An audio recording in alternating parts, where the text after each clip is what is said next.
Hi, today I'm going to show you how to make inexpensive cornices in your living room, in your garage, wherever you have an area to make them. They're going to look like this when we're all finished. They're very, very lightweight. We have now cut all of our tab pieces. I've pre-cut some of another color because I'm going to put some cornices together. Once you are ready and you have them, fold the inside pieces together. This is for sewing. If you have a sewing machine, fold them together so that your inside pieces sew your outside pieces. Figure on a 1/2 inch seam allowance unless you have made more.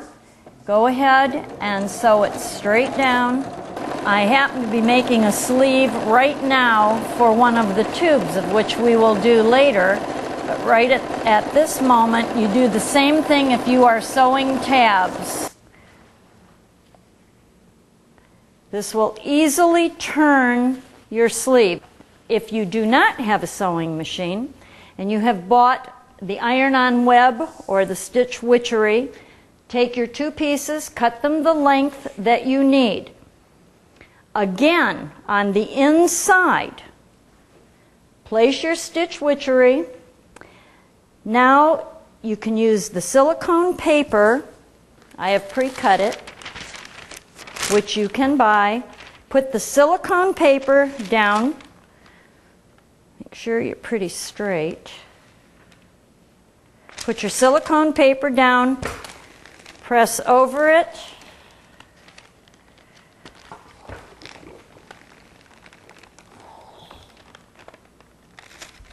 It'll release. Don't iron right onto the stitch witchery or you will have it right on your iron. This protects your ironing board, protects your iron, and you have a nice bonded piece. You need to do this on both sides. Now, take your two pieces, put them together, paper over it.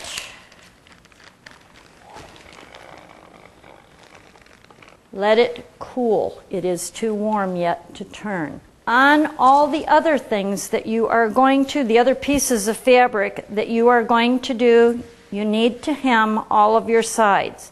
You can use a fray check that I showed you before, or you can just take your little seam guide, which everybody has in their sewing box, or they're easily purchased at Walmart or Joann Fabrics or any fabric store. Measure out whatever it is you want to use. If you're going to use an inch hem, measure out your inch. Slide your guide up and down to the one. Press.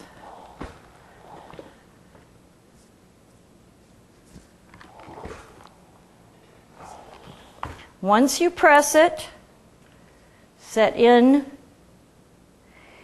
your webbing or your stitch witchery, whichever you're using. This time you don't have to use the paper because your fabric is holding your two pieces together.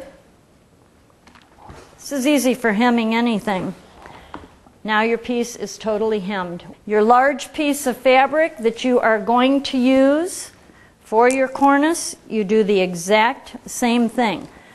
Make sure you cut, when you are cutting for a sleeve, 1.5 inches bigger than the width of, or the diameter of your tubing.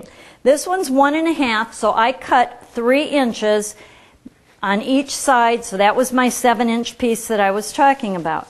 Once you get it around the corner, tuck in the side, spray some glue in there so that it stays, and it will stay. I happen to have one that is already finished so that when we are ready to attach it to a cornice, this is our sheared on tube. Hold it up, adjust your knots, and you are finished with your cornice. And you have another look.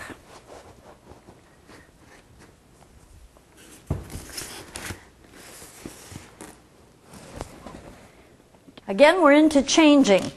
So it depends on the look that you want. Now we're going to take swags. You can buy a pattern for swags at any fabric store and make them. what I have done is pre-marked where my swags go, and my cornice that had the ties earlier in 5 minutes or less now has swags on it. Again, many people, and I try to use things that I already have or that one of my clients has. So sometimes if you look in your closet, or I'll tell you another little secret, garage sales. You can find many pieces of fabric or old curtains at garage sales that you can use as your fabric. So therefore, you don't have to spend a lot of money on fabric. Or if you're matching a bedroom, you can use a sheet.